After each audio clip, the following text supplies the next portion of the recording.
De bonne guerre, une pièce de Gonzague Philippe. Le plateau pourrait être une sorte d'arène au centre de laquelle se trouve une baraque en tôle. Jacques et sa femme y vivent. En hauteur, des bureaux d'où surgiront les dirigeants des grandes puissances et de l'Organisation des Nations Unies. Les différents espaces comme une villa coloniale, un champ de coton, une gargote, une forêt, etc. Les personnages et leurs interprètes. Jacques, cultivateur, Alain Guillot. Anne, fille de Jacques, Faustine Tournant. Le maréchal docteur Conodote, dictateur, Laurent Claret. Belle, rebelle, Brice Baugier. La correspondante, journaliste, Claire Foreau. John Lewis, président des États-Unis, Miguel Ángel Sarmiento. Igor Bodov, chef de l'État soviétique, Alain Guillot. Le président Francisque, président français, Jean-Yves Duparc. D.P. Saleim, administrateur de l'ONU, Carole Leblanc. Victoria Noël, femme d'affaires, Carole Leblanc. Oun père, colon, Jean-Pierre Hutinet. Oun fils, conseiller et trafiquant, Miguel Ángel Sarmiento. Le colonel Harvey, militaire américain, Jean-Pierre Hutinet. La médecin, Muriel Lantignac, et pour cette version pupitre, les didascalies. Quelques figurants musiciens, pouvant être villageois, soldats, rebelles, mineurs, Jean-Baptiste Paliès, Alexandre Perrault. Acte 1.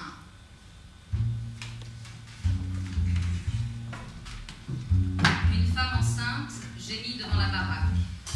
Jacques, son mari, se dirige vers une villa coloniale, devant laquelle se trouve un champ de coton. Une journaliste suit la scène.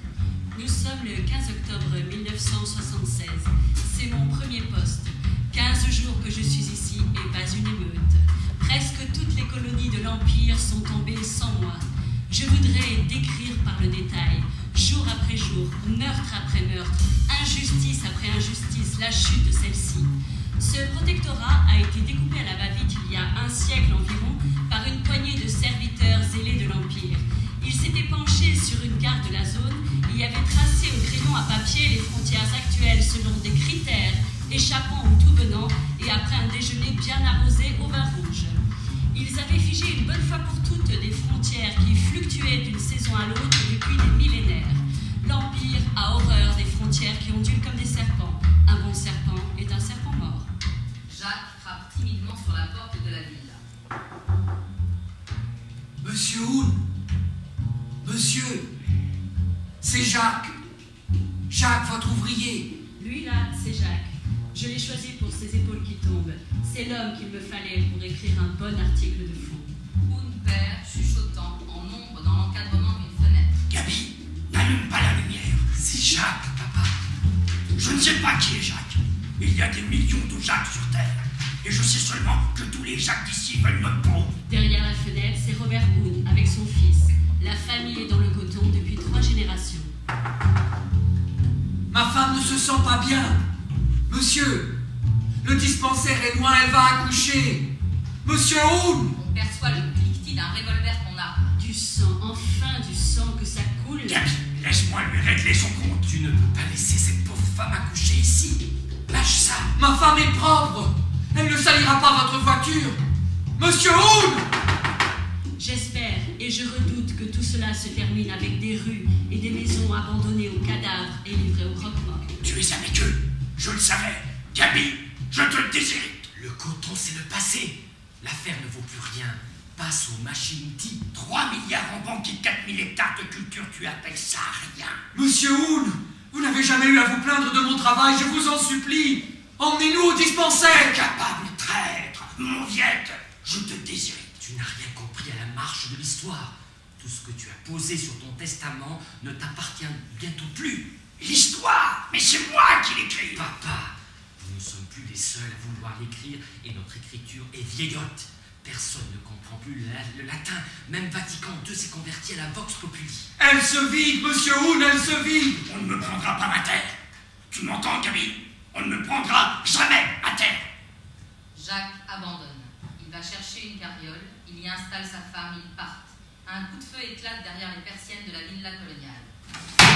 Un fils vient de tuer son père, il sort. Jacques tire la carriole.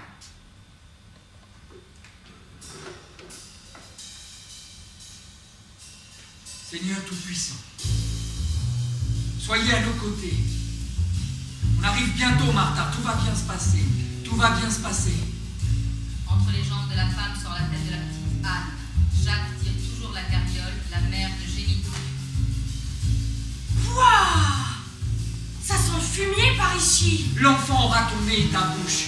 Il aura les bonnes jambes que j'ai. Il ira à l'école. Il ne cueillera plus le coton. Il aura des diplômes. Je crois que maman ne se sent pas très bien.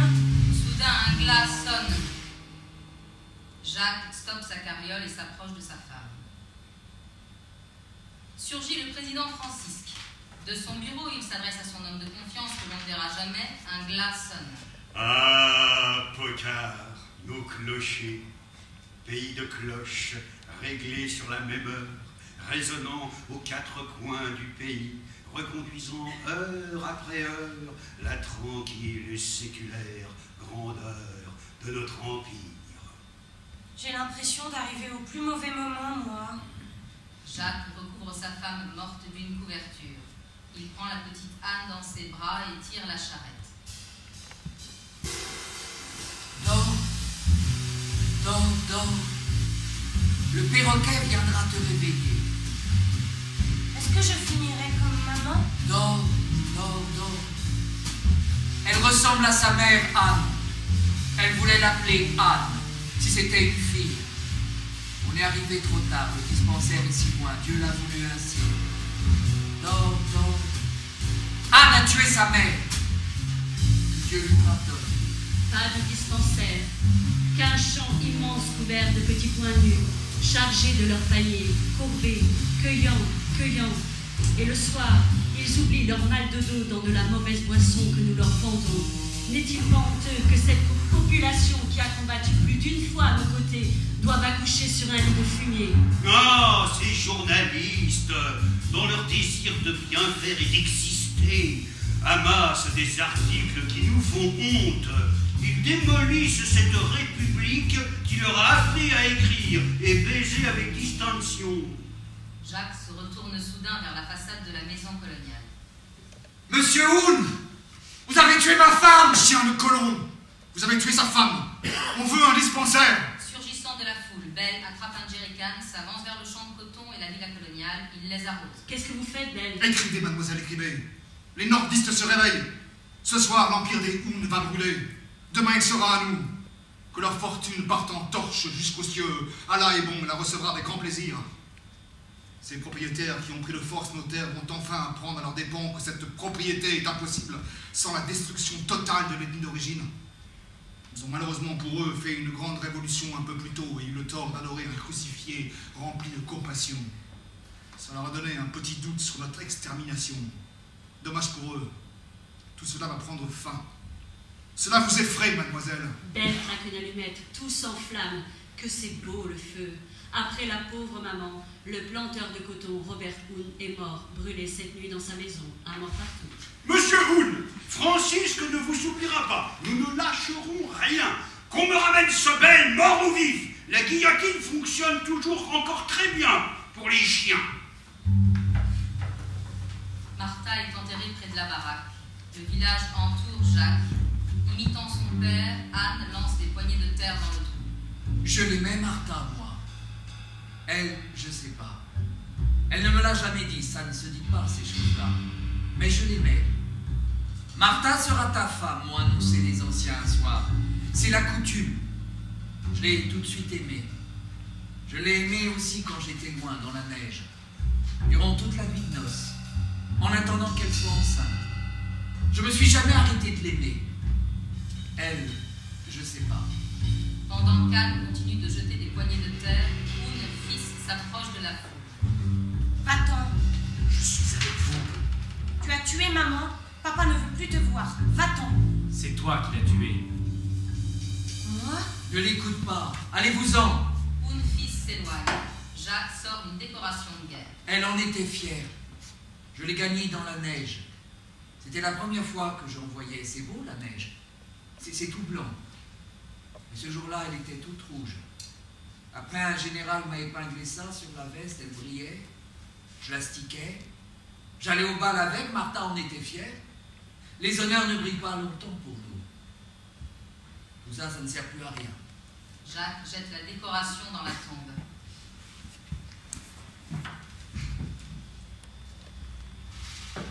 Dans une gargote, Conodote, attablé, boit une bière tout en jouant avec une tapette à mouche. Derrière lui, Oun, fils. Belle rentre discrètement. Je m'appelle Belle. Je sais, je m'appelle Conodote. Je sais. Tu as fait du bon boulot, Belle. Nous voilà pris au sérieux. Il faut donc tuer pour être pris au sérieux. Il écrase mouvement Belle. Cela confirmerait que la mort est donc une chose sérieuse. Je te présente Oun, fils de son Je père. sais.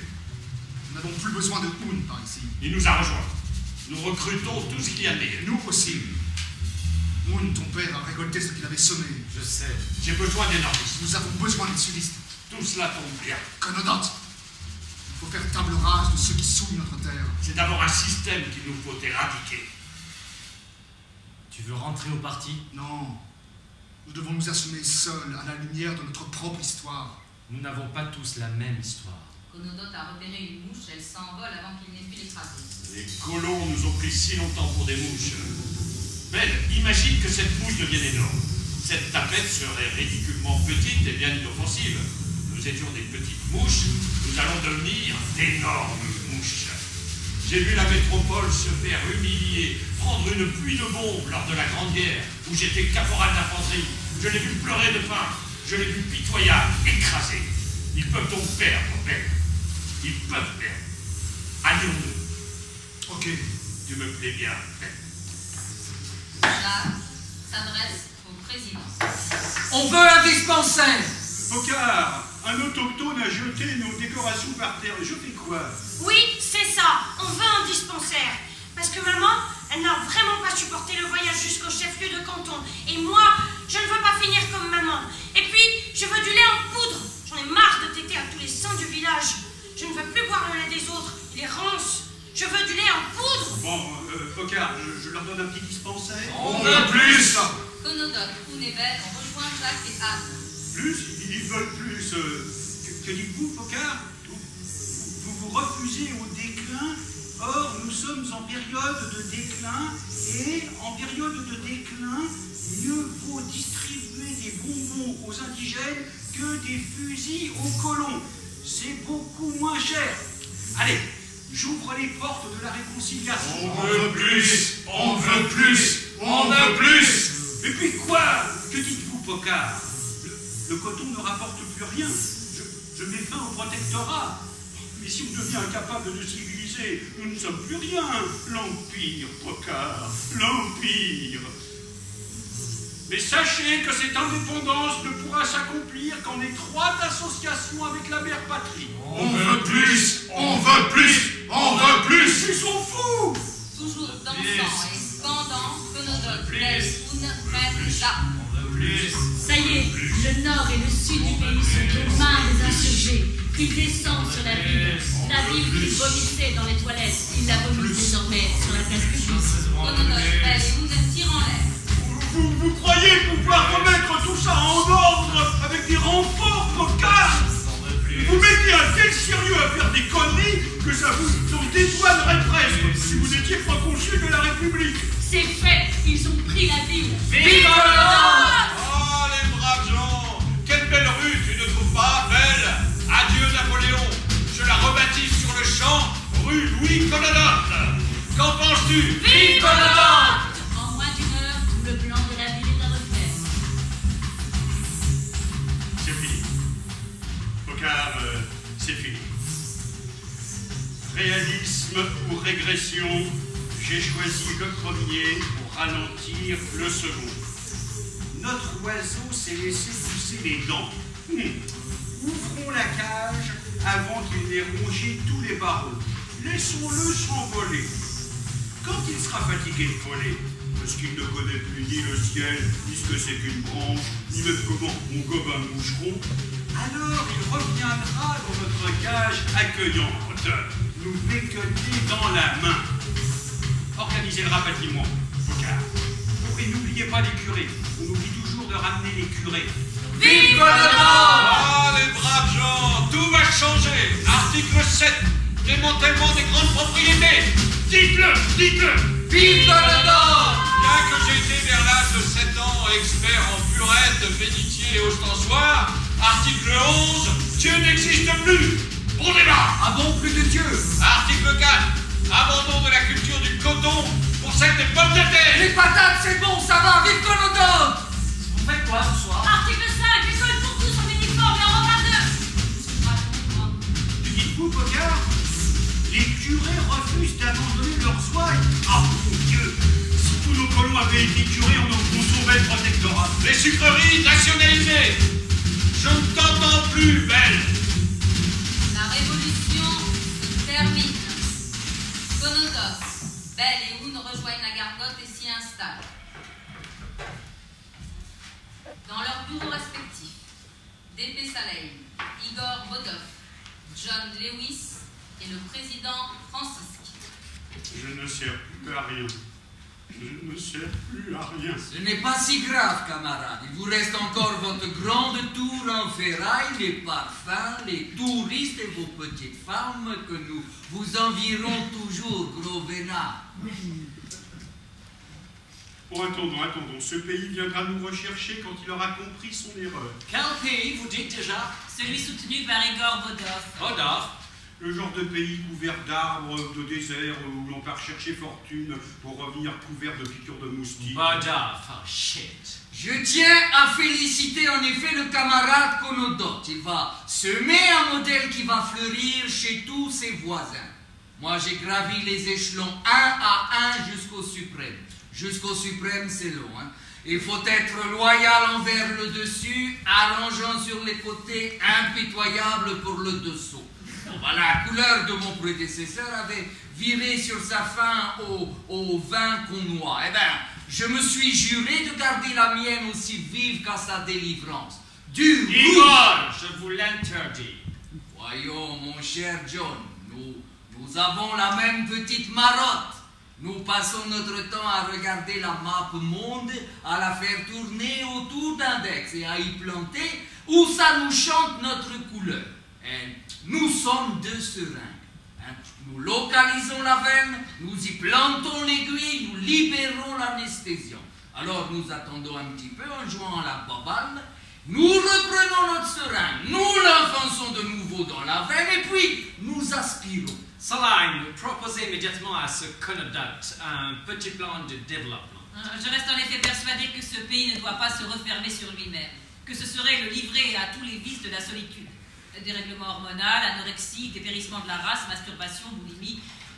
Monsieur Conodonte. Sur un signe de Bodov, Conodote dans la gargote ne répond pas et déplie un organigramme. Monsieur Conodonte, vous m'entendez? Les Nations Unies sont prêtes à vous soutenir dans la réalisation de projets de développement. Monsieur Conodonte? Louis, vous m'entendez? Ces pays qui naissent devraient profiter du temps que nous avons passé à construire le nôtre. Nous leur donnerions volontiers nos guerres à étudier, nos paix à suivre et notre soda à boire. Hélas, ils ne savent lire que le mot vodka. Lewis, vous n'êtes qu'un fait, un inexpérimenté élu par hasard, c'est-à-dire sur votre sourire. C'est vrai. J'ai brillé très tôt dans les balles de jeunes filles. J'ai un atout dont vous devez bien vous passer, la séduction. Louis, je suis un ami. Je suis comme vous, issu de ces terres en proie aux soubresauts de l'histoire. Vu l'importance que l'on prend, ils ont bien été obligés de me donner ce poste. Profitez de moi, je suis votre envoyé. Je veux changer la donne, Louis, je le peux. On va faire plein de choses ensemble, je suis très motivée. Conodote reste indifférent. Dans la gargote, Conodote, Belle et Oun sont affairés autour d'un organigramme. La correspondante prend des notes. On est le combien? Le 12 septembre. Très bien. On a déjà trouvé le jour de notre fête nationale. Conodote se penche sur l'organigramme. Sachez que je me fous des égos et des exigences de chacun. C'est à ce nouveau pays que je pense. Alors, chef de l'État, c'est bon. Des objections? Non? C'est bon. Il inscrit son nom. Et si je m'appelais maréchal docteur Conodote? La guerre et la science alliées dans le même destin. Chef de l'État, maréchal docteur Conodote. Très bien, très joli. Le maréchal docteur Conodote écrit son nom. Ça dépasse du cadre. Il faudra m'agrandir ce cadre. Qui a une gomme? Personne n'a de gomme. La révolution ne prévoit-elle pas de gomme? Taisez-vous. Qui veut être ministre de la Justice? Tout le monde se regarde, personne n'ose lever le bras. Personne ne veut? Ce sera bon. C'est préférable. J'ai toujours aimé rendre la justice. Personne n'a une mine fine? Une HB? C'est très bien, les mines HB. Je déteste ces crayons gras. Belle, tu aimes le sport, non? Non. C'est bien de commencer par le sport. Veux-tu la jeunesse avec? Un sport sans jeunesse, c'est... Jeunesse et sport, c'est bête. Je ne veux pas le sport, je veux l'intérieur. C'est le sport ou rien. Sa mine se casse. Qu'on me trouve un taille-crayon. Il n'y a pas de taille-crayon, maréchal docteur. La révolution ne prévoit-elle pas de taille-crayon? Taisez-vous. Où est mon opinel?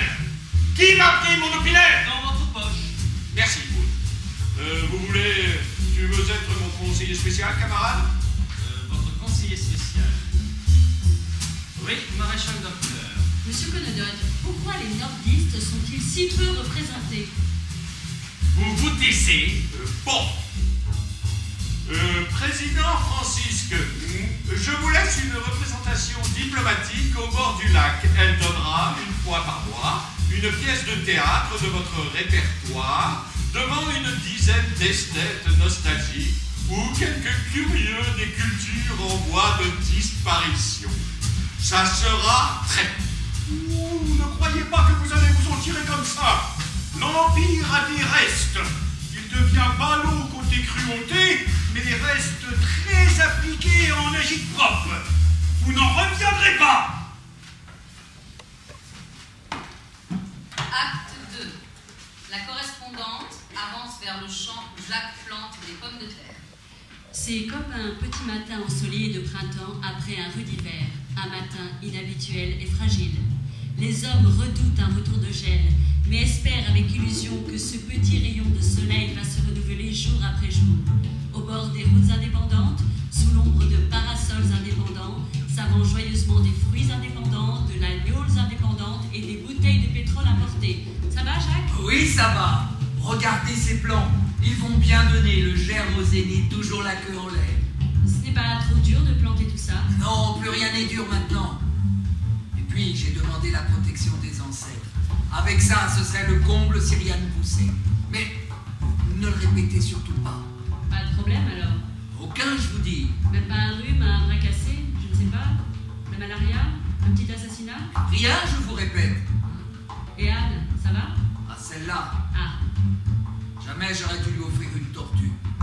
Il ne faut pas offrir des jouets aux enfants. Ils ne pensent plus qu'à jouer après. c'est tout? Mais regardez ce sillon. Il est beau, ce sillon. Oui? Sentez cette terre. Sentez-la, elle est à nous. Ah oui, ça sent bon la terre. À bientôt, Jacques. La correspondante s'éloigne. Je crois que je m'emmerde. Je devrais pas, mais je m'emmerde. Je préfère de loin la victoire au débâcle. Rien ne fait moins recette qu'un peuple content. Ce pays deviendrait heureux avec des maisons simples où les paysans seraient honnêtes. Quel ennui, il est temps de partir.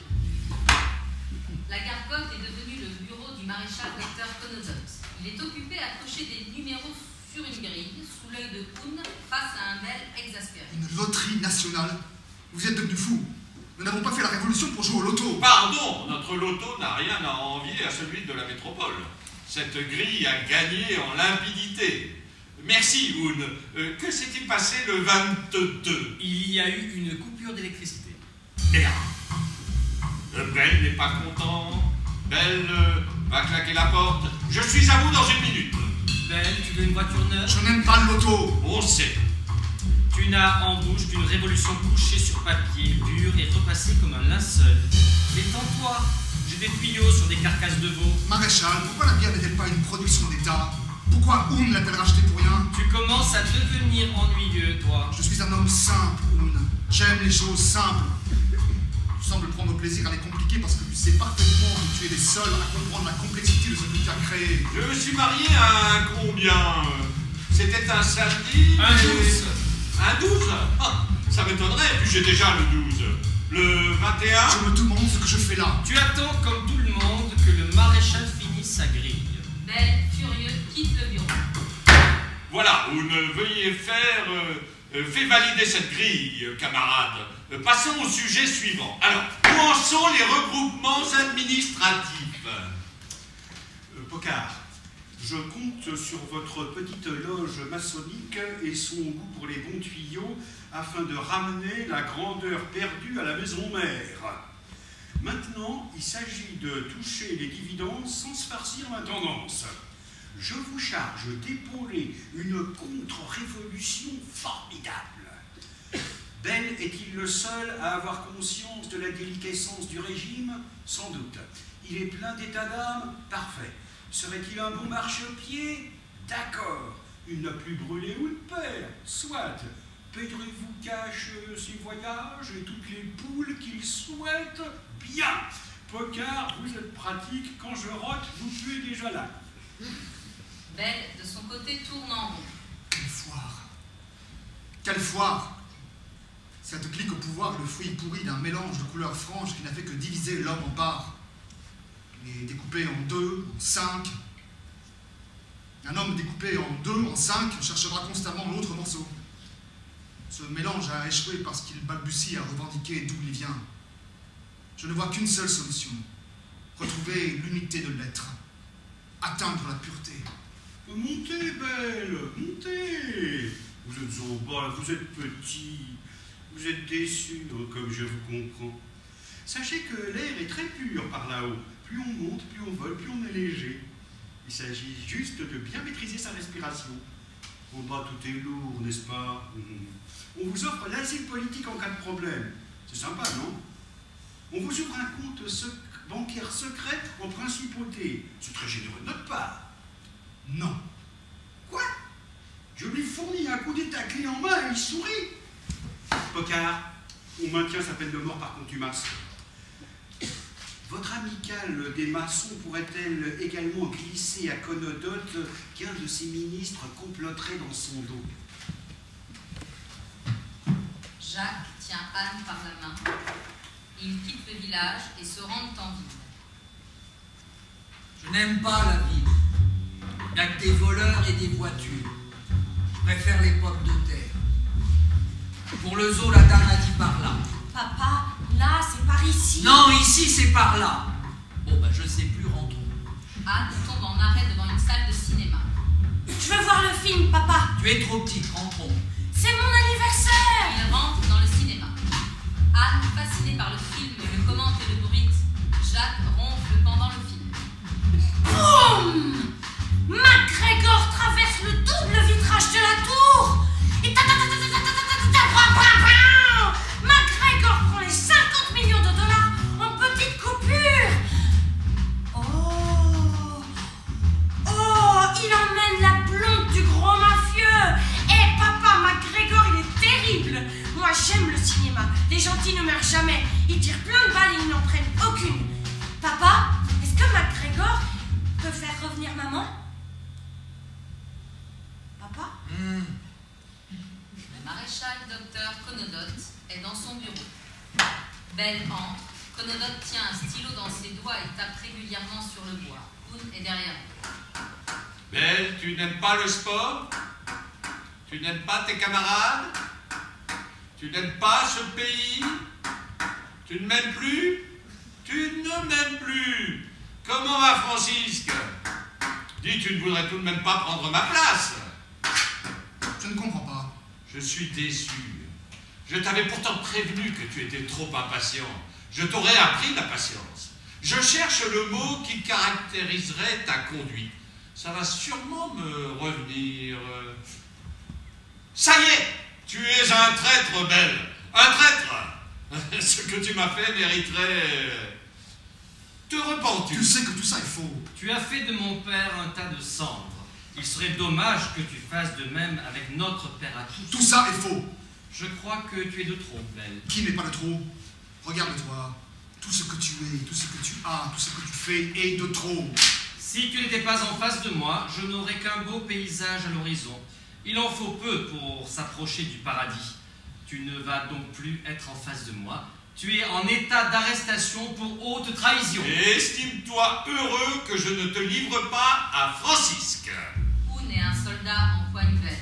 La correspondante regarde Belle se faire embarquer. Les geôles se remplissent, ou je crois que je ne m'emmerde plus. Par les temps qui courent, la prison est peut-être le meilleur des strapontins pour Belle. On peut en sortir martyr rien qu'avec quelques heures de torture. J'adore les martyrs, je vais rester. Maréchal, après ce tuyau, nos voitures? Non, mais je vous en offre une.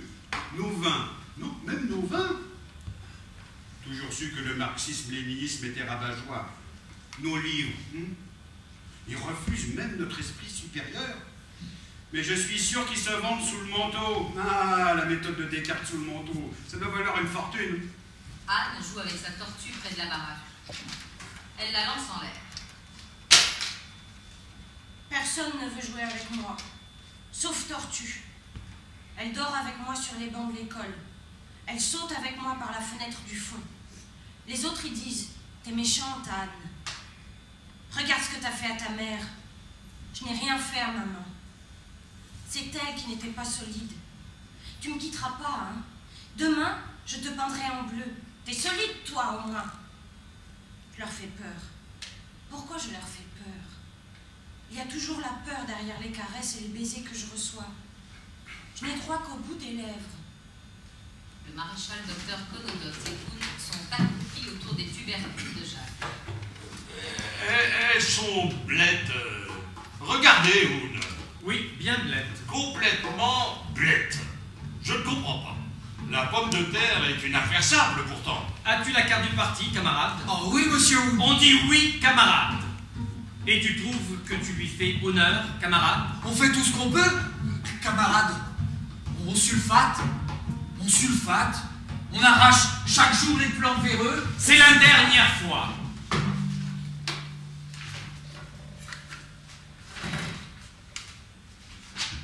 Camarade Conodox, si l'aide que je vous accorde porte en elle toute la patience d'un père pour son fils et exige par là même un petit retour, je vous en supplie, gardez vos pommes de terre. Hein. Les 3/4 sont pourris, ça ira comme ça. Nous croulons sous vos patates. Alors trouvez-moi autre chose, quelque chose de sonnant qui se transforme en larve, en fonte et non en merde. C'est vrai, camarade, ce n'est pas drôle une patate. Ça ne fait pas rire. Ça ne me fait pas rire du tout. Je ne les aime plus. Oun, trouvez-moi quelque chose qui soit drôle, qui nous rapporte, qui nous surprenne. J'aime être surpris. Sondez ce pays de fond en comble. Votre père vous a bien laissé quelques plans de future spoliation. Les colons laissent toujours ça derrière eux. L'affolement des départs remporte le gros du passé, mais oublie parfois de détruire l'avenir. Il en reste toujours un peu au fond des tiroirs. Cherchez, Oun, cherchez. Le maréchal docteur s'éloigne. Oun commence à prélever des échantillons de terre dans le champ. Jacques continue à sortir de terre le tubercule. Anne, va falloir m'aider maintenant, prends les sacs. Je ne veux pas. Ils sont trop lourds, les sacs. Ils me font pousser les bras. Bientôt, je pourrais me gratter les orteils sans me plier. Jacques la rattrape par les cheveux. Tu vas. Tu veux me couper les cheveux? Tu ne pourras plus m'attraper. Mais je t'attraperai par les oreilles. Je me couperai les oreilles. Je me couperai le nez, je me couperai le menton. Ma tête, ça sera un œuf. Elle s'écrasera dans ta main. Anne s'échappe. Jacques abandonne. Belle est dans sa cellule. Il frappe le mur avec ses poings. La correspondante l'observe. Que se passe-t-il dehors? Le prix du sucre a doublé. Ce pays est sale. Sale. Dites-le. Les mots ne servent plus à rien, mademoiselle. Il ne reste plus que les armes. Il ne faut plus penser. Il faut croire. Pour ce que je veux faire, chaque doute est une faiblesse. Belle continue à boxer le mur. Je me fais des frères. C'est bon, ma frère. C'est rassurant. C'est dévoué. Il vous suit les yeux fermés pour peu que vous ayez des paquets de cigarettes à lui offrir et une cicatrice de plus que lui au menton. J'ai une armée de croyants derrière moi. Belle est enragée. Sa bave passe sous la porte. Elle s'étale dans les couloirs. Elle s'infiltre dans tous les cachots et contamine les taulards qui boivent cette bave et bavent à leur tour. Et la bave franchit les barreaux des cellules, dégouline sur les murs, envahit les rues. Elle inonde des maisons honnêtes. Elle descend dans les boui-boui et enivre les bas-fonds. Et tous bavent à leur tour. Le maréchal double les forces de l'ordre, paye grassement la délation. Et les geôles se remplissent d'enragés, comme s'il n'y en avait pas assez. Sa patauge dans la bave, elle le remonte jusqu'aux genoux. Ils dorment dans la mousse gluante, ils se lavent avec, ils sont effroyables à voir, visqueux, suffocants, et ils bavent encore. Oun, dans le champ, comme illuminé, lève au ciel un échantillon de terre. Papa, toi qui me méprisais, regarde ce qu'il y avait dans nos terres. Regarde bien. Avec ce minerai que j'ai dans la main, je ne serai plus en dessous de toi. Je ne serai plus de trop. Je ne défendrai plus ma peau comme avant, comme tous les autres. Je vais pouvoir m'en inventer une. J'écris une nouvelle page de l'histoire de ce pays. J'ai la tête qui tourne, je tiens la fièvre dans mes mains, et c'est dans la fièvre qu'on fait les meilleures affaires. Qu'est-ce que c'est? Regarde ce gravier. Tu as la future université de ta fille. Oh, elle est petite, elle ne faut rien à l'école. Camarade, dans ce champ, il y a l'avenir de notre pays. Regarde bien. J'ai là pour t'éclairer un bout d'ogive de fusée qui part vers la Lune. Ah bon, la Lune? Mais le champ? Plus de champ. Plus de champ? Anne s'enduit le corps de tout ce qu'elle trouve. J'ai décidé de puer. Déjà, il n'y avait plus de savon à la coopérative. La crasse avait fait son travail en toute tranquillité. Elle était venue toute seule. Il n'y avait rien à faire. J'aimais l'odeur de ma crasse. Mais ce n'était pas encore assez. Je me suis enduite le corps de fruits pourris. Je me suis recouverte de merde fraîche. J'ai demandé aussi aux chiens de me pisser dessus. Et puis je me suis roulée dans les charognes. Je n'ai rien à leur envier. Je suis une infection. Les bêtes m'aiment bien. Je pue comme elles. Personne n'ose plus m'attraper. Ils se pincent tous le nez. Le maréchal docteur Conodote entre dans le village. C'est la foule en transe que je veux. Dans la foule en transe, il y a la griserie de l'impossible, la table rase, la possession et le pressentiment d'un effroyable tralala. Je ne peux compter que sur la foule en transe pour réaliser mes plans immenses que ce minerai va financer. Tout va changer. Vive le maréchal des Conodote! Très bien organisé, Oun, votre petite holla spontanée. Dites, vous ne trouvez pas que ça sent mauvais par ici? C'est vrai que ça pue. Nous allons attaquer par un palais présidentiel. J'en ai vu centaines en expo depuis des siècles. Je vous le construis clé en main dans les 3 ans et à l'œil. En échange d'une petite participation dans la mine. Des villageois arrachent joyeusement les plants de pommes de terre. Jacques regarde son champ dévasté. Oun tend une pioche à Jacques. À toi l'honneur, camarade. Pioche. Pioche. Je ne peux pas. Il y a les ancêtres en dessous. Ils ne vont pas aimer qu'on leur tape sur la tête. Ils ne vont plus pouvoir dormir tranquille, il ne faut pas les déranger. Arrête avec ces idioties. Libère-toi, camarade. Pioche. Pioche. Ne trouvez-vous pas, camarade Oun, que ce sont beaucoup de promesses pour un seul champ? Changez de ton, mademoiselle. Sachez que le maréchal n'aime pas ce qui dépasse. Nous devons tous être alignés. On ne gagne qu'aligné. Vous m'avez compris? Pioche-toi. La correspondante ne répond pas. Vous ne m'aimez pas, hein? Personne ne m'aime. J'ai pourtant toutes les qualités qu'une femme se doit d'aimer. Je suis jeune, beau, riche, entreprenant, brillant et légèrement révolté. Seriez-vous intelligente? La correspondante s'en va. Jacques commence à creuser sous la surveillance de soldats. Il verse une pelletée de terre dans un tamis, il le passe à l'eau, il secoue le tamis, les scories tombent à ses pieds, il remplit un sac du minerai resté dans le crible. Acte 3. John Lewis fait un footing dans son bureau, en compagnie de Victoria Noel et du colonel Harvey. Papa est tombé sur le frigo. Oh non! Oh, il se servait d'une verre de lait, il était dans son peignoir en soie, il allait se coucher, et le verre a glissé de ses mains. Oh, il est devenu tout blanc Non, sa tête a heurté l'angle du frigo. C'est affreux. Oh, je vais arrondir les angles de tous les frigos. Très bonne idée.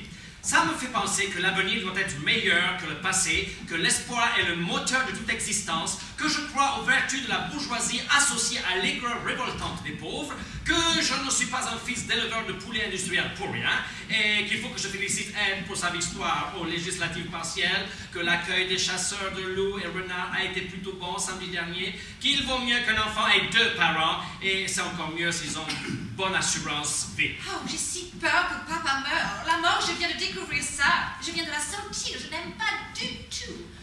Oh, il faut que je vaporise quelque chose. Ce n'est pas possible.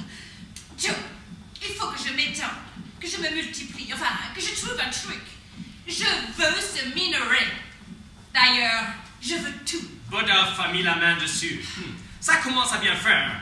Je ne sais pas que sourire, Igor. Yeah? Tu vas l'apprendre. Il faut foutre les rouges dehors! Yes! Merci, Harvey. Je ne nie pas être bourré de préjugés, Président. Ils me sont nécessaires, comme le sang yankee qui coule dans mes veines. On est 2. Colonel, il y a-t-il une opposition au maréchal Conodot? Vague. Un nommé belge. Chrétien? Non, musulman. Oh, tant pis. On le dit très indépendant. On est indépendant pour se faire remarquer. Nous n'avons qu'à lui montrer que nous le remarquons beaucoup et que nous répondons à son énorme besoin d'être remarqué par un énorme paquet de fruits. Je m'occupe d'arroser le maréchal. Très bien, Colonel Harvey, occupez-vous de ce bel. Ok, je suis prêt. La bagarre est ma vie, mon but, mon jeu. L'héroïsme et la gloire me possèdent à tous les coups. D'autres préfèrent les blondes. Je suis fils de militaire depuis 4 générations. Tous les grades possibles ont été cousus sur les treillis des mâles de la famille. Les parents aiment au repas de fête se rincer la mémoire avec du récit de campagne. Je dois leur en rapporter un bon. Je suis prêt! Yes! Crédit illimité! Je ne sais pas que sourire, Bodolph. Et comment va ton père maintenant? Oh, il est dans une clinique. Hier, il a voulu me dire quelque chose. Il gloutait des A, E, I, O, ouin. Mais que pouvait signifier ces A, E, I, ouin? Oh, il a perdu presque toutes ses consonnes. Je me battrai pour qu'il retrouve 3 labiales de plus. Je donnerai toute ma fortune. Pour ça, je vais racheter le clinique. Avec l'aide d'Anne, Jacques cloue une nouvelle tôle de la baraque. Répète après moi. Vieux film. Vieux film, fils de fille. Vieux Gao. Vieux fils de Gao. Papa, les ancêtres n'existent plus. Ils l'ont annoncé la semaine dernière à la radio. Belle, sortie de prison, amaigrie, s'approche et se plante devant la baraque. Belle, ils t'ont libéré? Tu vois? Mais je ne serai libre que quand le maréchal sera étendu sur le sol, les yeux bien fixes, une bave au coin des lèvres, son froc rempli de merde, 2-3 taches rouges autour de l'occiput ou du torse, et du sang, des bulles par tous les trous. Tais-toi. Nous sommes chez nous maintenant, c'est ça le plus important. Grâce au maréchal, nous n'avons plus de colons sur le dos. Mais regarde, je change mes tôles. Tout est calme. La mortalité est redevenue naturelle. Il n'y a plus que des accidents domestiques, quelques dérapages d'ivrogne, quelques microbes tenaces, 1 ou 2 tempêtes par an. Rien que du naturel. Jacques, regarde-toi. Tu es devenu penché. Penché sur ce minerai, penché sur tes ancêtres, penché sur ton vieux dieu. Il est temps de se relever. Il marche comme MacGregor. Il est habillé comme MacGregor. Il parle comme MacGregor. Tu ressembles à MacGregor. C'est ta fille? Ouais. Elle a grandi. Tu as quel âge? 9 ans. Tu vas être une belle fille. Je vais être une belle fille. Personne ne m'a jamais dit ça. Une belle fille. Moi, on me dit, t'es méchante, Anne, tu as tué ta mère, tu vas finir comme elle. Il ne voit pas mon mauvais œil. Il n'a pas peur de moi. Il va tout changer. Je l'aime déjà. Jacques, tu veux me rejoindre? Non. J'espère pour toi que tu ne le regretteras pas. Le maréchal docteur Conodot Decoun surveille un ouvrier élevant à l'arraché un lourd pilier de marbre de son futur palais, situé en lieu et place de l'ancien bureau. Conodot enlève sa chaussure et enfonce la plante de son pied nu dans le béton frais. Des vestiges, il ne reste debout que le sol. Il faut qu'on reconnaisse l'orteil gauche du grand constructeur de ces ruines à venir. Il se met à quatre pattes et enfonce son crâne dans la dalle molle. Pas un fonctionnaire, aucun autre, ni même les touristes et les archéologues ne pourront éviter la marque de mon crâne. Ils pourront ainsi imaginer la cervelle redoutable, folle et brillante qui la contenait.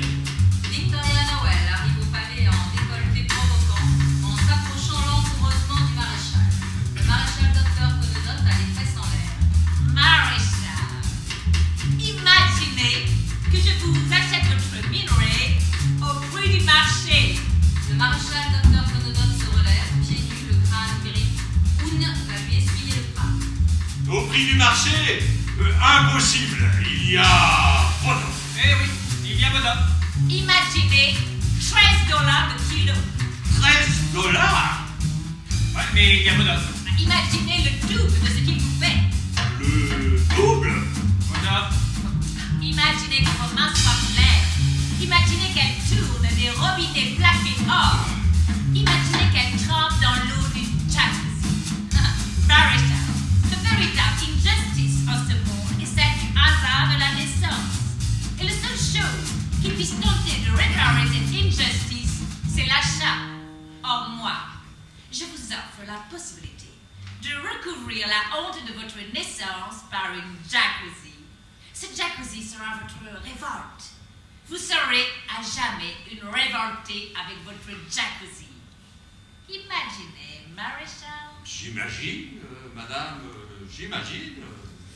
Je ne fais que cela. Mais il y a Bodov. Eh oui, Bodov. Vous êtes triste. Vous faites quoi ce soir? Imaginez-moi, et vous le saurez que moi.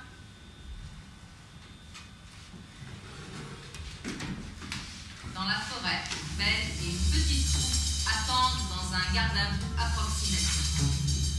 Le colonel Harvey progresse jusqu'au camp des rebelles, chargé d'une caisse de munitions. Des mouches? Quand il y a des mouches, c'est qu'il y a de la merde. Ma femme déteste la merde. Elle s'essuie les pieds à tous les paillassons. Même quand il n'y a pas de paillasson, elle s'essuie les pieds. Elle tire la chasse d'eau avant de pisser, elle tire la chasse d'eau après. Elle baille tout le temps, elle baille pendant les repas, elle baille après, elle baille même quand elle ronfle. Il va falloir enlever ces mouches du paysage. Oh, des gueules de framboiseuses, là, à surveiller de près. Bon voyage, colonel. Excellent. Compagnie, repos. Ils se mettent au repos comme ils peuvent. Ouh là là là là, vous avez un pied de biche. Un rebelle tend un pied de biche au colonel, il ouvre la caisse. Sentez, sentez cette odeur unique des armes, ce doux parfum de dégrippant fin et d'acier trempé. Touchez, Belle, cette crosse. Remarquez avec quelle douceur l'index glisse dessus. Les hommes prennent plus de plaisir à caresser la crosse de leur pétoire que le cul de leur bonne femme. C'est bien plus rassurant. Je vais vous donner tous les jouets que vous voulez et vous allez vivre enfin l'enfance dont vous rêviez avec de vrais chouchous, lourds, huilés, décisifs, avec de vraies batailles rangées où on ne peut mourir qu'une seule fois. Pensez à la mine, mes frères. Si on a la mine, on a le pays. La mine, la mine, la mine. La mine, la mine, la mine. C'est sa voix. Elle me chatouille. Et ses épaules. Et ses belles cuisses. Il va me ramener ma main. Vous allez enfin découvrir l'idéal du soldat. Être couvert de boue. Parce que je vais faire de vous de bons soldats. Et un bon soldat doit connaître l'humiliation. La fierté viendra plus tard. Je ne peux pas mieux faire pour vous. L'humiliation, c'est ce que c'est, colonel, comme la pluie et la boue. Mais ce qu'on voudrait bien connaître, c'est la mine. Quand serons-nous prêts? Vous êtes trop impatient, Ben. Vous êtes trop impatient, Ben. Comme MacGregor. Jacques est à la mine. Remuant son tamis, la correspondante renifle autour de lui. La veine devient dure. Mes pieds s'enfoncent dans la vase. Je ne vois rien dans le ciel qui parte vers la lune. Je sortirai bien un jour de cette terre autre chose qu'un mal de dos, des ampoules aux mains et un salaire de misère. C'est parce que je déterre les ancêtres. Voilà, ils n'aiment pas qu'on leur retourne le ventre comme ça, qu'on les passe au tamis et qu'on les mette en sac. Ils n'aiment pas ça. Ah, je le savais. Vous ne sentez rien? La vase? Je ne sens que la vase. Je vois mes mollets s'enfoncer dedans. Vous n'avez pas vu ma fille? Anne. Anne! Je sens quelque chose. Je suis sûre de sentir quelque chose. J'aime ça. Je la tiens plus, je ne comprends rien. Demain, c'est l'anniversaire de sa mère, elle aurait 37 ans. Je sens vraiment quelque chose. Il y a des nuages noirs là-haut. Il faut partir, Jacques. Ça sent de plus en plus mauvais. La vase, madame, la vase! J'en ai jusqu'aux genoux. Je ne pèse pas grand-chose, mais j'ai l'impression de peser le triple. C'est le genre de terre qui vous colle aux semelles. Les semelles deviennent de plomb et vous ne pouvez plus mettre un pied devant l'autre. Je vais finir en statue, moi. Vous pouvez m'aider à me dégager? Attendez, il faut que j'aille alerter le monde. La correspondante s'en va. Jacques s'extirpe comme il peut du crassier. Soudain, le ciel se remplit de bruit. Ben s'approche de la mine avec les rebelles. Le ciel, Cololotte. Tu n'as jamais cru au ciel. Tu aurais dû. Feu! Un déluge de feu accompagne les rebelles qui s'approchent de la mine. Jacques se protège derrière son crassier. Ma mine! Ma mine! Oh, il faut dans la variété. Ça, c'est du 82. C'est rafale de 11 coups simultanés, c'est du 82. La correspondante est à plat ventre au milieu des bombardements. Ça y est, ils s'y mettent. Ils ne tirent plus en l'air vers l'horizontal. Oh, que je n'aime pas ça. Oh, que j'aime ça. Ben, pourquoi tu fais ça? Tu veux tout me prendre pour être mon égal?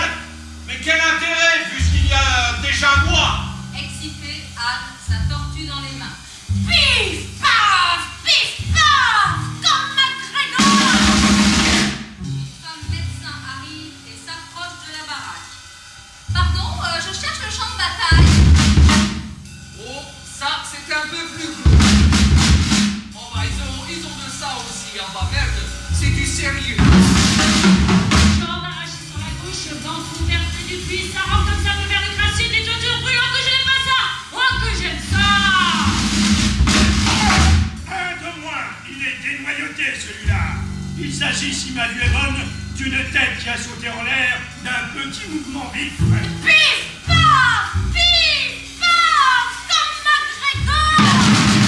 Cette trace violacée sur la gauche, Igor, c'est un BU-56 rouge. Quand il tombe bien, il ne laisse plus rien qu'un trou. On plante une croix dedans et on clôt le problème sur une dernière prière. Yeah, félicitations, colonel. Ma trousse, j'ai oublié ma trousse. Vous auriez du fil, vous? Oui, oui. Pif, paf. La guerre est une bonne période pour les enfants, car les grandes personnes commencent à nous imiter sérieusement. Vous n'auriez pas des compresses? J'ai oublié les compresses. Ça, non.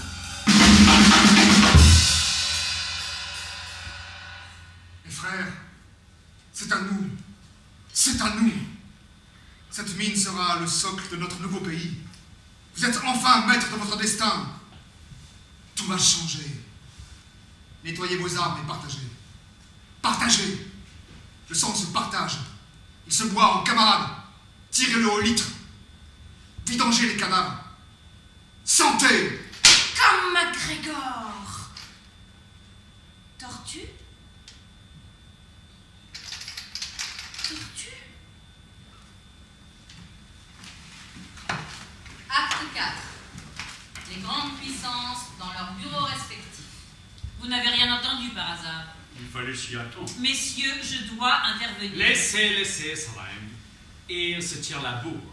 C'est de bonne guerre. Donnez-moi de quoi m'interposer. Il faut qu'on en discute. On se fixe une date. Qu'on se réunisse. Que tout le monde soit d'accord. Je suis payé pour lever le petit doigt, je dois intervenir. Veto. Veto.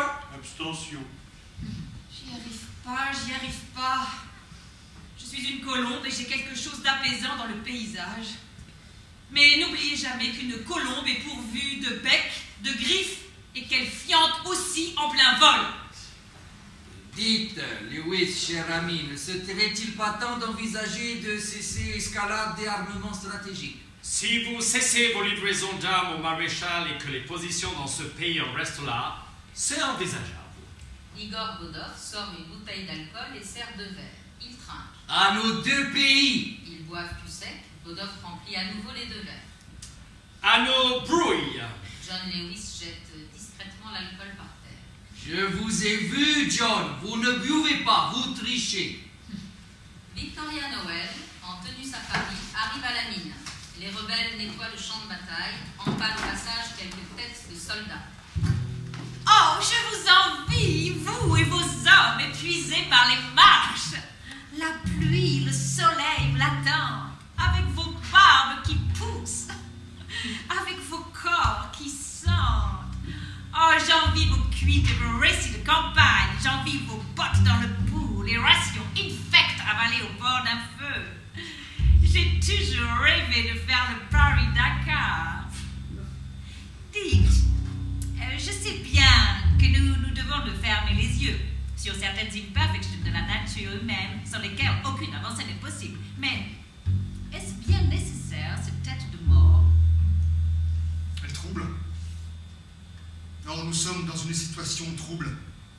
Elles sont donc à leur place. Bon, passons aux choses sérieuses. Belle, je vous achète votre minerai 20 $ le kilo. 30. 22. 28. 24. 26. Je le prends pour 25. Vendu? Vendu. Je vous êtes livré la semaine prochaine, sans faute. Maintenant que vous êtes riche, vous allez pouvoir m'acheter des tanks. Vous aimez les tanks? Je suis sûre que vous êtes une inconditionnelle des tanks et des chenilles. Regardez. Elle sort un catalogue.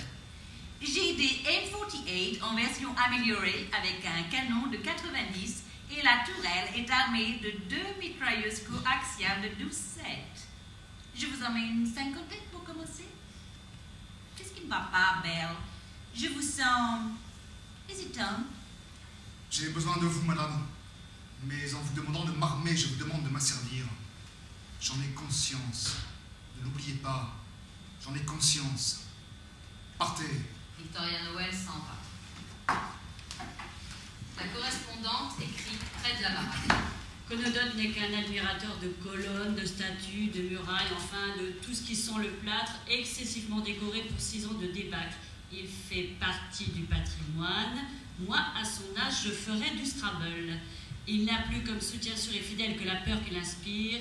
Il sait plus à entretenir sous un vernis rouge les décombres laissés par la colonie. C'est terminé, Belle arrive. Ça ne peut que changer. Il est dur mais honnête.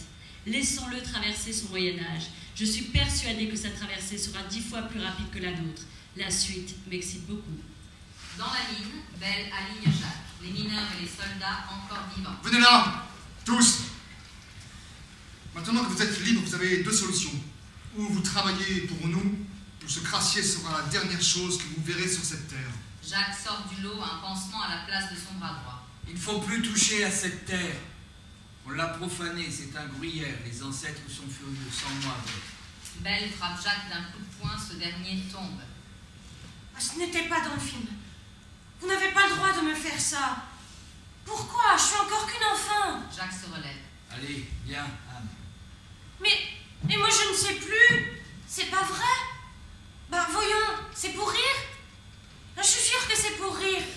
C'est pas drôle. Je comprends rien. Viens. Il n'y a rien à comprendre. Il emmène de force Anne vers la baraque. Oud, couvre-feu et blocus sur la mine. Sans ce minerai, on est foutu. Je veux du kaki partout. Que je sorte et que je sois noyé dans cette couleur apaisante.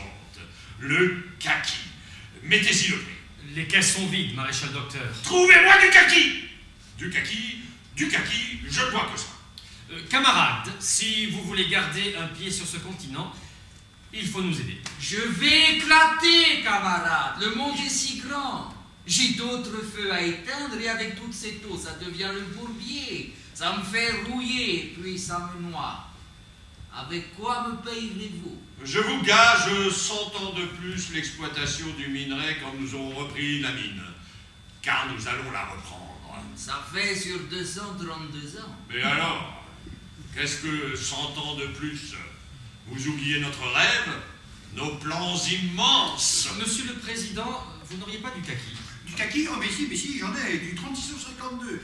Merveilleux, Bocard. Le protectorat nous revient par les chiffons. À nous, le marché des chiffons. On peut vous faire un crédit à taux zéro. Ça vous va? Oh, merci. Monsieur l'administrateur, nos enfants ont faim, nos femmes ont le palu, nos vieux ne dépassent pas la cinquantaine. Nous acceptons votre plan de développement. Enfin. Camarades, je n'ai pas dit mon dernier mot. De la mine antipersonnelle, ça vous ferait plaisir? Oh, merci, camarade. Ah, mais faites bien attention, elle me ressemble beaucoup, elle est très susceptible. Les pas qui s'approchent la font frissonner. Elle attend, et même un frôlement pourrait lui donner sa raison d'être. Alors gardez bien le plan de minage. Elle aime trop les parties de jambes en l'air. Je me trouve bien plus crédible en victime qu'en bourreau, non? Oui. Nos caisses sont pleines maintenant? Oui. Parfait. Que serait ce pays sans vous? Servez-vous un peu, vous l'avez mérité. Et mettez cette journaliste au vert pendant qu'on y est. Qu'elle apprenne que le patrimoine a des restes. Dehors! La correspondante est chassée même du militaire. Sur le côté de la baraque, Anne joue avec sa tortue morte. Jacques essaie avec son bras valide de remettre une tôle arrachée par l'attaque. La médecin monte une petite tente blanche à proximité. Ben était énervé à cause de la bagarre. Il a perdu son sang-froid. Il est comme moi. Quand je suis en colère, je tape sur ta carapace avec un marteau, comme il a tapé sur papa. Je t'aime bien, mais je t'ai peinte en bleu une fois, et puis je t'arrose d'essence de temps en temps. Je t'aime bien, mais je te tape quand même dessus. Belle aime bien papa, sinon il ne lui taperait pas dessus. Un tortue. Réponds-moi. Tortue! Oun se présente devant la baraque de Jacques. Camarade, si tu retournes à la mine, tu peux commencer à clouer ton cercueil. Laissez-moi tranquille. Oun s'apprête à frapper Jacques, mais celui-ci se tord déjà de douleur. La médecin se précipite. Arrêtez! Lui aussi s'y met. Décidément, tout le monde aime bien papa. Qui êtes-vous? Vous a-t-on autorisé à installer une tente? Pas de ça ici. Ils sont malades ou blessés, ils ont besoin de moi. Personne n'est malade ni blessé ici. Je peux crier très fort. Personne ne crie ici. Arrêtez! Arrêtez, c'est insupportable! Arrêtez! Je peux m'installer? Si vous le voulez, taisez-vous. S'il vous plaît, taisez-vous. Les femmes m'étonneront toujours par leur sang-froid devant leur propre foi et le tapage exaspérant qu'elles font devant celle des autres. Vous faites quoi ce soir? Je soigne. Ah, je sais, ça emmerde tout le monde. Jacques, vous avez mal? Non. Mais si. Vous êtes vu, vous m'effrayez. Je n'aime pas être effrayée. Je veux faire quelque chose pour vous. J'ai tellement besoin de faire quelque chose pour vous. Tirez la langue. Ça va, laissez-moi. Vous avez besoin d'une prothèse. Vous voulez une prothèse? Un bout de bois, un truc comme ça. J'ai pas de prothèse. Vous voulez des antibiotiques en attendant? J'ai pas d'antibiotiques, mais j'ai rien en fait, c'est embêtant. Mais je suis là, je vous ai vu, je sais où vous habitez, j'ai vu votre état déplorable et laissez-moi vous dire que ça ne va pas se passer comme ça. Je suis bouleversée. Anne! Mais elle est où encore celle-là? Attendez, j'ai du mal à mettre mes 10 doigts dans la viande, je ne suis pas très forte en couture. Surtout avec de la ficelle de coucher. Je n'ai pas été vraiment formée pour amputer ni pour clamper une artère, bricoler des attelles, creuser des latrines ou réparer le générateur. Mais je vais apprendre, Jacques, je vais apprendre. Oh, vous avez une trypanosomiase. Mais c'est merveilleux. Une maladie oubliée comme je les aime. Ne bougez pas. Il n'y a pas de temps à perdre. Le parasite ne perd pas de temps. Il avance avec application, sans cause ni orgueil ou idéologie. Il avance. Je vais prendre vos mains. Je vais prendre en main vos plaies. Donnez-les-moi. Je vais en faire quelque chose. Tirez la langue. Je vous ai eu, Jacques. Je vous ai eu. Vous me tirez la langue. Scorbut? Laissez-vous faire. Oh, malaria peut-être. Et tension basse. Vous avez le sens du cumul, Jacques. Je suis gâtée.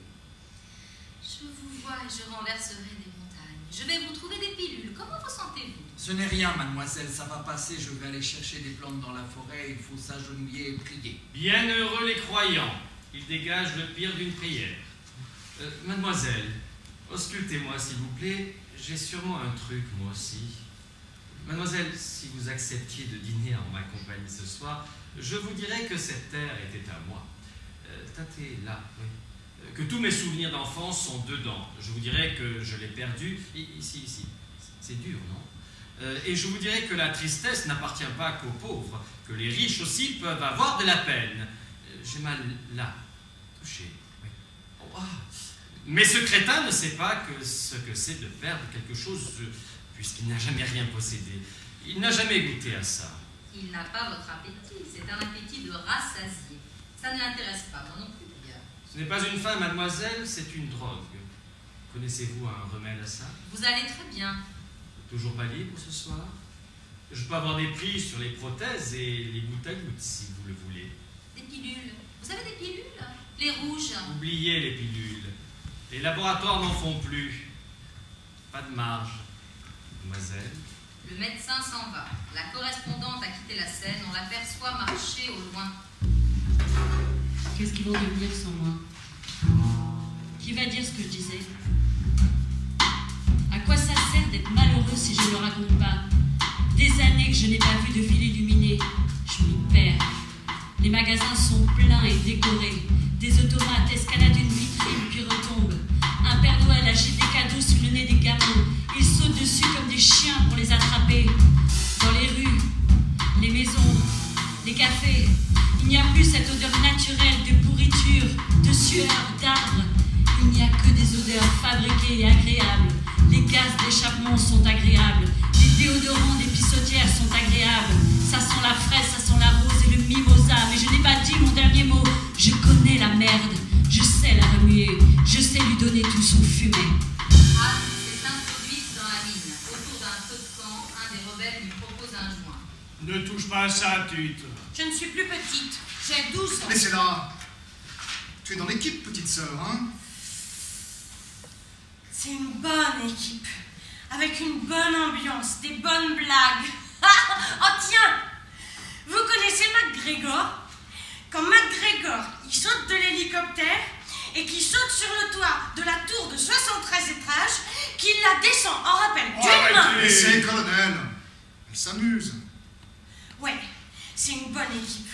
Avec une bonne ambiance, des bonnes blagues.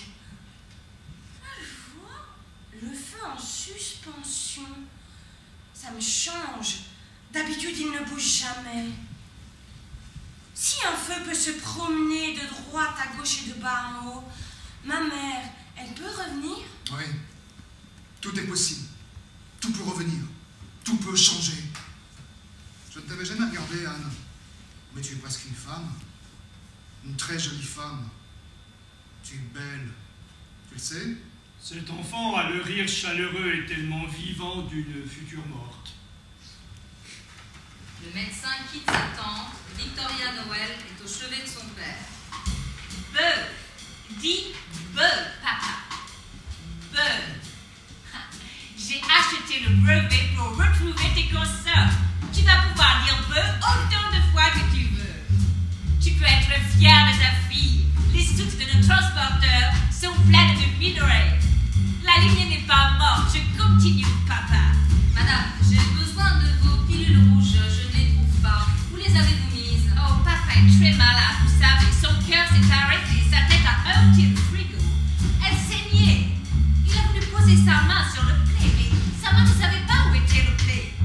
Il a perdu toutes ses consorts. Oui, je me fous un peu de votre père, mais je m'étonne que vous fabriquiez tous ces petits comprimés rouges. Oh, plus rentable. Demain, papa, je te remets tes cheveux. Tu te souviens de tes cheveux? Un ordre, c'est simple, un ordre. Un ordre de vous et des millions de personnes se remettent de vous. C'est biblique. Je ne suis pas une sainte. Mon père me prend beaucoup de temps. Tu vas rebonder, hein, papa? Je te le promets, tu vas rebonder. Je vais crier. Moi aussi. L'injustice, c'est comme les vieux, je supporte pas. Criez. Regardez-le. Son visage semble serein, mais il est vieux, il est gros, il est chaud. Il a des mycoses aussi et souffre d'impuissance sexuelle. Pauvre papa. On va crier.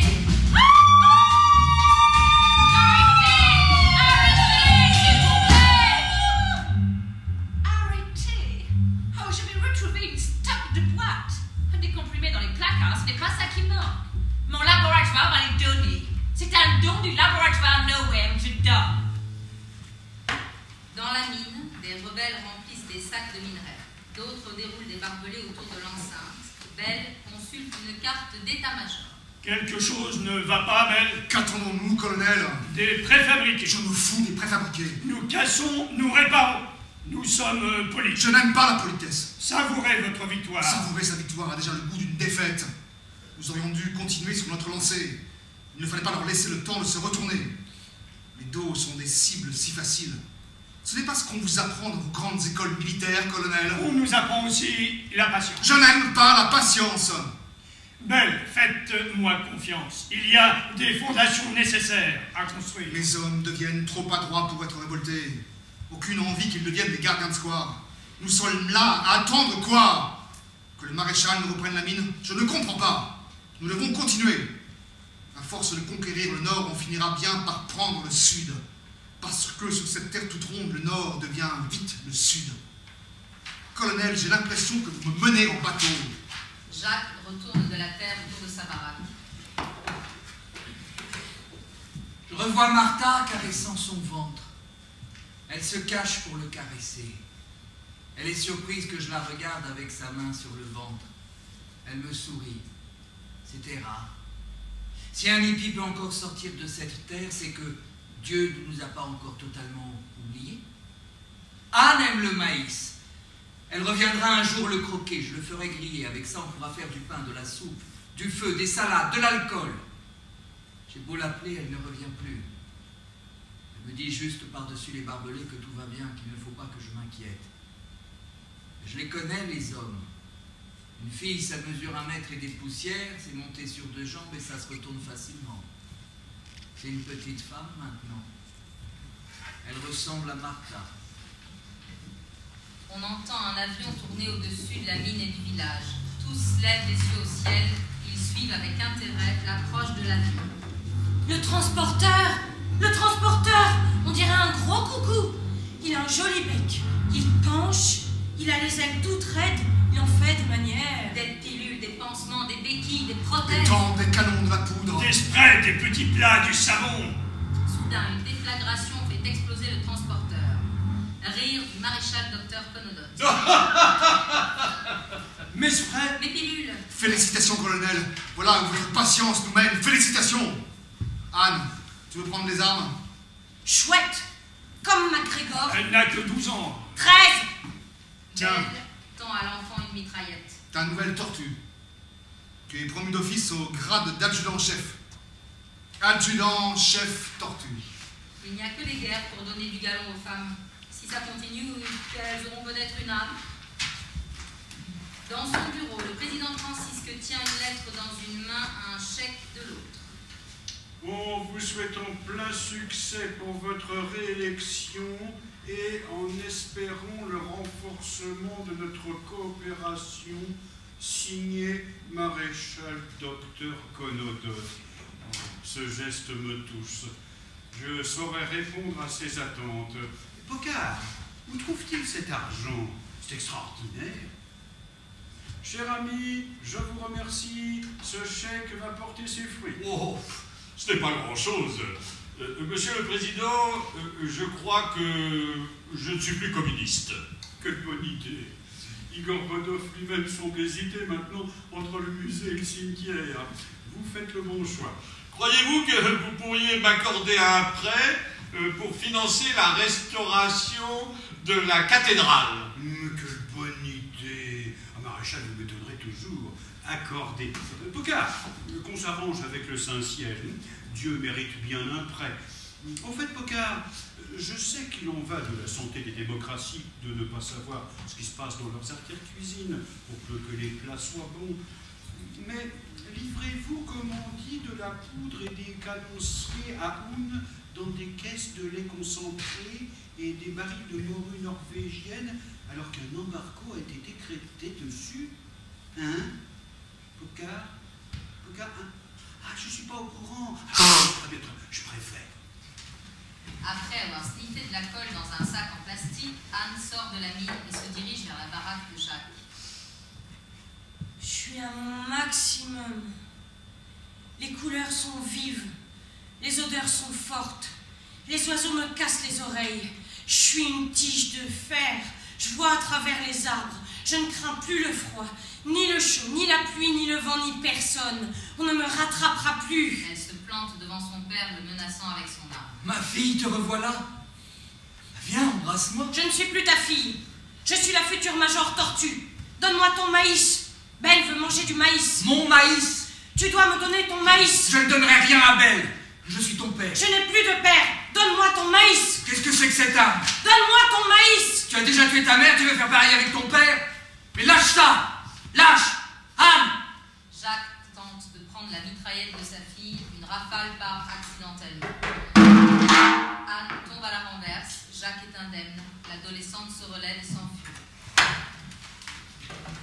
Saleim se tourne vers les grandes puissances. Là, il faut que j'intervienne. Il le faut. Je propose la création d'une force d'imposition de la paix appelée les Bérets Blancs. Ce contingent serait composé de 1000 hommes fournis par les États membres. Ouh, 200, c'est amplement suffisant. Moi, je vous en donne 500.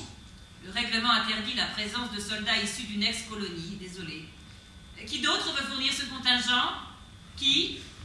Le Suriname? Combien? 20. Ok, je note. La Papouasie? 30. Président Lewis?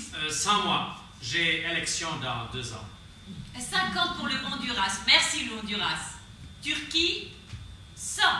Parfait. Ces bérets risquent de se salir très vite d'épée Saleim. Le drapeau blanc est tout aussi salissant. Ça ne l'a pas empêché de faire une très bonne carrière. Le président Lewis aurait rénové son ranch aux frais du contribuable. C'est faux! C'est faux! J'ai seulement changé la chaudière. Il y a 13 ans. Il faut que je retrouve la facture de cette chaudière.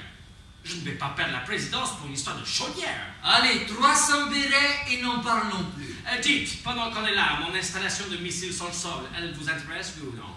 Nous réfléchissons, nous réfléchissons. Messieurs, il serait dès à présent pertinent de réfléchir à l'extension de cette mission. Je trouve que vous prenez un petit peu trop pour zèze, cher Saleim. Quand je vois le désordre qui règne dans cette organisation, j'en conclus qu'ils devraient s'occuper d'elles-mêmes avant de faire la morale aux autres. Je ne paie plus ma cotisation jusqu'à nouvel ordre. Ouais, je veux bien plus mettre cette fucking facture de chaudière. J'y arrive pas, j'y arrive pas. La mine est totalement à l'arrêt. Anne sniffe un sac de colle. Tu as échoué, Anne. Oui, Belle. On ne peut pas se permettre d'échouer. Nous devons sauver ce pays. Oui, Belle. Pour cela, il ne faut pas trembler. Le tremblement, c'est la fin. Il ne faut pas voir la guerre qu'on fait. Il faut seulement voir le canon qui est en face. Oui, Belle. Je ne dois pas trembler. Sinon, rien ne changera. Je défendrai la cause des nordistes jusqu'à la mort. Répète. Je défendrai la cause des nordistes jusqu'à la mort. Ramène-moi Jacques et rassemble le village.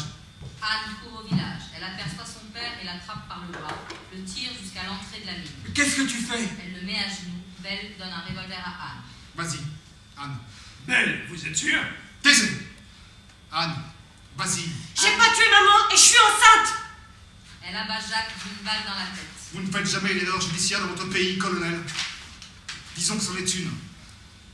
Non, je ne suis pas fou. J'ai des principes et une méthode. Soyez contents, l'extraction va reprendre. Qu'est-ce que j'ai fait? La médecin est devant le cadavre de Jacques. Il faut hurler. Oui, un hurlement lyrique. L'horreur appelle le lyrisme. Les deux s'entendent parfaitement. Je peux hurler avec vous, j'ai une bonne voix de soprano. Moi aussi. Hurle.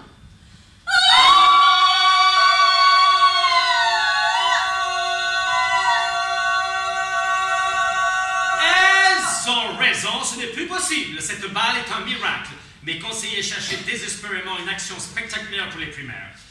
Je trouverai la facture de la chaudière plus tard. Allons-y. Ses lèvres embrassent la poussière. C'est une chose sérieuse que d'embrasser la poussière. Son visage était beau, c'est devenu un chou-fleur. Exécuté par sa propre fille. Bocard, elle n'est pas de chez nous, cette médecin. Si, allons-y. Je vous suis avec ma caméra, l'histoire est avec moi, on va tout savoir. Elle a à peine 10 ans. 15. Victoria Noël arrive également au village, découvrant Jacques mort. Oh, mais c'est affreux. Il est dans une de ses états, lui. Les mourants sont ceux qui se reproduisent le mieux par ici. Elle est de chez nous, elle est de chez nous, je vais la décorer d'un truc. Je crée ma fondation, la fondation Noël. C'est chez moi ici, pas touche. Nos pères fondateurs ont consacré notre pays à la cause de la dignité humaine. Nom de Dieu, on va se faire doubler par les Chinois. Cette conviction nous pousse dans le monde à aider les affligés. Oui, mais je ne suis pas À d'accord. défendre la paix et à déjouer les desseins des êtres malfaisants. Larguez les cacahuètes! Des sacs de cacahuètes tombent du ciel. Anne, les rebelles et les soldats se jettent dessus. À moi ce bazar, je vais tout vous montrer. La correspondante Phil Igor-Bodov arrive en retard. Et j'invite le responsable de ce pays à négocier chez moi une paix définitive. Qu'en pensez-vous, Igor? Igor? Ça ne va pas? C'est la faillite. Vous n'auriez pas 3 milliards à me passer. Yes, avec plaisir. Vous enlèverez tous vos missiles et vos missiles antimissiles. Oui, da.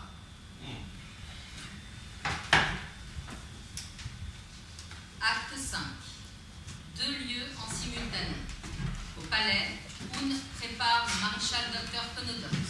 Dans la mine, Victoria Noël habille Belle d'une belle veste. Maréchal, je vais vous épandre comme un insecticide qu'aucune mauvaise herbe ne puisse repousser après vous. Quitte à polluer toutes les nappes aux alentours. On va tout récupérer. Vous avez vu mon teint? Je suis jaune. Décrochez toutes les glaces du palais. Je ne veux plus voir ce jaune. La démocratie est une caprice d'enfant gâté. Mais puisqu'on vous gâte, profitez-en. Ces élections sont une machine à laver. Si vous êtes élu, vous serez tout propre. Je suis votre adoucissant. Devenez présentable. Ne serait-il pas raisonnable que vous preniez un peu de repos? Je peux faire campagne à votre place, si vous le voulez. Mais pour qui vous prenez-vous? Restez à votre place et implantez des urinoirs tous les 200 mètres. Ce pays doit être couvert d'urinoirs capables de soulager à tout moment ma vessie. Comment font ces pauvres gens? Souriez, levez un peu le menton. Dépliez vos grands bras. Oh, et puis changer de femme, elle est trop jeune, elle a des yeux comme des billes. Pas de parasites dans mon équipe, aucun détail ne doit être négligé. Tout va repartir. Dans la mine, le colonel Harvey prépare son pactage. Qu'est-ce que tu fais, colonel? Je rentre. Je n'ai plus rien à gagner ici. On a perdu nos fondamentaux, la guerre. Massacre, l'histoire répond présente. Paix, elle s'emmerde. J'ai choisi d'être dans l'histoire, je vais repartir ailleurs. Les corps ont besoin de guerre. Regarde ces pauvres pays en paix, comme ils ont besoin de guerre, comme ils vieillissent. Je ne veux pas vieillir et finir sans le sou. J'ai vu trop de retraités des armes s'asseoir définitivement à côté de leurs souvenirs, dans un périmètre allant du comptoir aux pissotières. Très peu pour moi. Je veux me battre encore, sans oublier de faire fortune en passant. Adieu, petite. Moi aussi, je dois partir? Oui. Je ne peux pas. Il n'y a pas d'endroit pour moi. Le colonel Harvey s'en va. Belle s'approche d'Anne. Ne t'approche plus de moi. Il faut que tu rentres au village. Ne me donne plus d'ordre. Tu étais ma seule lumière. Mais ça ne sert à rien d'éclairer quand il fait jour. Maintenant qu'il fait sombre, c'est ta saleté qui m'éclaire. Et ça n'éclaire rien du tout. J'ai cru que tu m'emmènerais quelque part, Belle. J'ai cru que tu me ramènerais ma mère et Tortue. J'ai fait tout ça pour que tu te couches. Il la gifle. Je ne me couche pas, jamais. Je change de méthode, c'est tout. Maintenant, tu vas rentrer gentiment au village. Je ne te verrai plus devant la campagne. Après... C'est tout vu. Tu n'es pas MacGregor. Tu es un malade. Oui, je suis malade. Je tiens à le rester. Guérir est intolérable. Guérir, c'est oublier. Et je ne veux pas oublier que cette terre est à nous. Allez, pense à ton fils et rentre au village. Belle s'éloigne. Sous la direction de D.P. Salem, les rebelles et les soldats enlèvent joyeusement les rouleaux de fil barbelés qui entourent la mine. Démêlez tout ça. C'est votre chance, je suis là. J'y suis arrivée. Ah, que c'est bon d'exister. Les hommes tirent les rouleaux de fil barbelés. Je sais que ces années vous ont donné le goût de l'aventure, de la permission et du péché. Et que ça ne se perd pas facilement. Mais il va falloir changer. Les hommes jettent les rouleaux de barbelés autour de D.P. Salem. Il va falloir pardonner. Et vous allez y arriver, j'y crois. Je suis là pour ça. Mais vous faites quoi? Sortez-moi de là. Sortez-moi de là. D.P. Salem se des barbelés. Arrivent au village le maréchal docteur Conodote et Belle, accompagnée par Victoria Noël, qui lâche des ballons sur lesquels sont inscrits Belle, président. Mon valeureux adversaire... Mon honorable opposant... Je regrette, vous savez. J'ai fait des erreurs, j'ai vu trop grand. Je vais faire du micro-projet. Je vais dessiner des petites choses. Le temps où l'histoire ne peut s'écrire correctement qu'avec du sang est fini. Vous aimez ce pays? Je vais le redessiner avec vous. Chaque jour, il aura une couleur différente. Chaque jour, on rajoutera des personnages, une école, un bout de ciel, une maison. Vous dites, nous n'avons le choix qu'entre ceux qui nous volent et ceux qui nous tuent. Et c'est à eux qu'on va abandonner notre bonheur à venir. De toute façon, on ne sait plus ce que c'est que le bonheur. On serait incapable de le reconnaître dans la rue. On rajoutera un hôpital, là sur la droite, un pont en bas, et une grande route, une ligne droite parfaite qui traversera le pays du nord au sud. Vous pensez que je suis fou? Non, j'ai seulement des rêves. À mon âge, encore des rêves. Eh bien moi, je veux vous aider à le retrouver, ce bonheur, à le reconnaître et à savoir quoi en faire. Votez pour moi. C'est ça, votez pour moi. Qui va l'emporter? Impossible de sonder correctement. Quel chiant-lit pour ça, les pauvres. Anne, seule dans la mine, se roule un énorme joint. Elle allume le joint, elle fume, puis regarde la baraque de son père à moitié détruite. Elle rigole. La médecin s'approche d'elle. Anne lui tend le joint.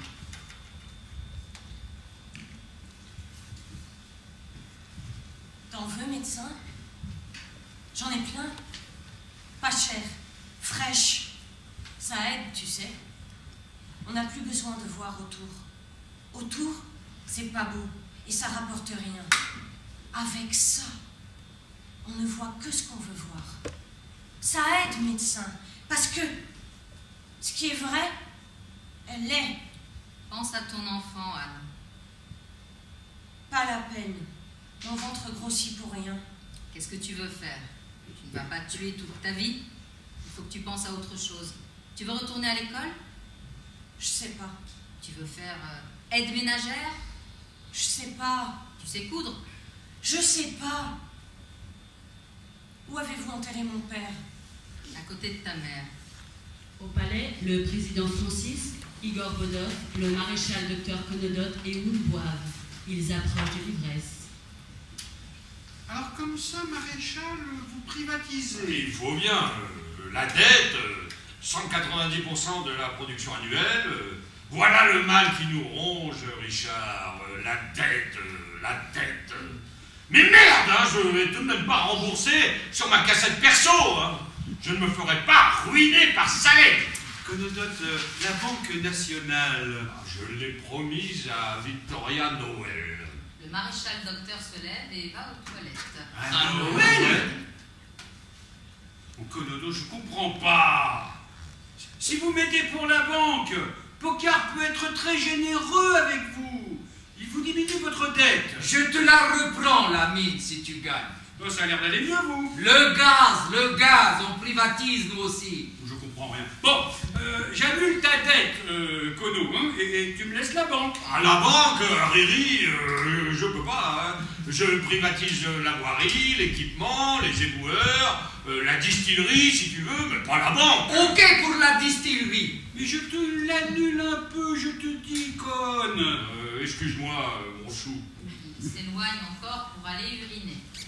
Président, je m'occupe de vous vendre la Banque nationale si vous m'aidez à reprendre la mine. Je l'ai découverte, elle est à moi. C'est mon enfance. La mine? D'accord. Mais comment? C'est mon heure, monsieur le président. Puisque la trahison est au menu, j'en prends aussi.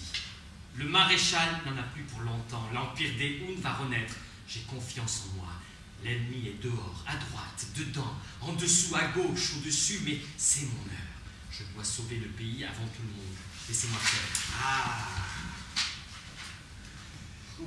Coco, écoute, je vais te faire un sommet international sur la dette. Alors, la mine? Vendu. Anne est devant la tombe de son père et de sa mère, à côté de la baraque. Le bonheur, papa, ce serait d'être là devant toi. Tu aurais détourné la tête. Je t'aurais dit, je suis ta fille. Il n'y a plus d'enfants par ici. Tu m'aurais répondu. Je suis revenue, papa. Je suis ta fille. J'attends un enfant. Il n'y a plus d'enfants par ici. Tu aurais répété. Je regrette, je t'aurais dit. Tu ne peux pas savoir comme je regrette. Je suis un grenier, papa. Je suis pleine de poussière et de toiles d'araignée. Mais je vais tout vider. Jeter la robe de maman tachée de sang, les sacs à coton, tortues, les patates, le minerai, puis je vais virer Belle par la fenêtre et qu'il tombe tout cassé en bas.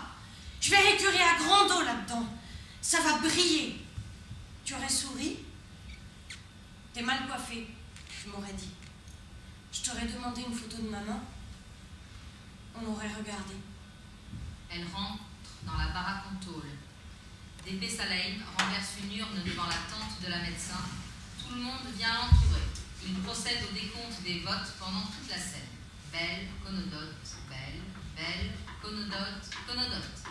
Tout a commencé par un beau soleil matinal. La rue était joyeuse, des fanfares jouaient. Toutes les grandes puissances s'étaient déplacées pour ce jour historique. Les bureaux de vote ont ouvert à 8 heures. Je n'ai vu aucun isoloir. Les deux partis s'observaient en mâchant du chewing-gum près de l'entrée. Ils tournaient autour des votants. Belle rajoute des bulletins de vote. Je maîtrise la situation, a déclaré Saleim. Vers 10 heures, les morts se sont réveillés. Ils se sont mis à voter. Je les ai vus. Le tatouage des votants s'effaçait au détergent. Ils revenaient au bureau après avoir bu une bière. Conodote remplace des bulletins de vote. Il m'a semblé voir également des bulletins disparaître, mais je n'en suis pas persuadée. À 15 heures, un différend a opposé 2 assesseurs. Ils sont maintenant à l'hôpital. Restons calmes, a dit Saleim. Les 2 candidats se faisaient prendre en photo, souriant, détendus, sûrs de leur victoire. Belle remplace des bulletins de vote. Il m'a semblé avoir aperçu un bureau de vote fantôme. Il y avait un trou dans l'urne, je l'ai vu. À 18 heures, l'urne était bourrée. Le taux de participation était de 120%, ce qui dépasse toutes les espérances. Conodote rajoute des bulletins de vote. Vers 19h, le maréchal Dr Conodote aurait déclaré « Moi, je possède le sens de l'histoire. » Belle aurait répondu « Son sens de l'histoire va tout droit dans les chiottes et je me ferai un plaisir de lui ouvrir la porte et de tirer à chasse d'eau. » Restons calmes, a répété Saleim. À 20h, l'administrateur des Nations Unies a renversé l'urne sur la table. Il a commencé à comptabiliser les votes. Il avait 40 têtes au-dessus de son épaule. Restons calmes.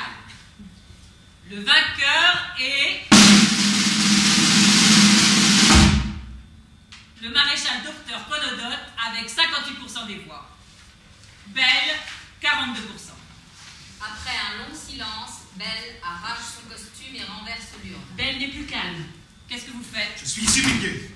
On s'habitue. Pas moi, jamais. Jamais, vous m'entendez?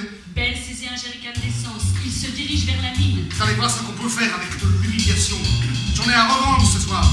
Et vous n'allez pas l'acheter, je vais vous l'offrir. C'est un cadeau. Pour une fois qu'on peut vous offrir quelque chose. Il commence à arroser la mine d'essence. Belle, qu'est-ce que vous faites? C'est à nous. Rien n'est à nous. A-t-on vu une seule fois un étranger faire du bien à ce pays? On ne se libère que soi-même. Si un autre nous libère, nous devenons son prisonnier. Il ne reste plus que le feu. On pourra dire ce qu'on voudra, mais Belle n'est pas homme à se laisser marcher sur les pieds. Il faudrait crier, oui. Vous n'en avez pas marre de crier? Un peu. L'agonie est ennuyeuse à mourir. 1, 2, 3. Il sort une grenade de sa poche. Le désespoir est la seule ressource des condamnés. Laissez-moi l'étaler devant vous. J'ai le sens du partage. Désespoir,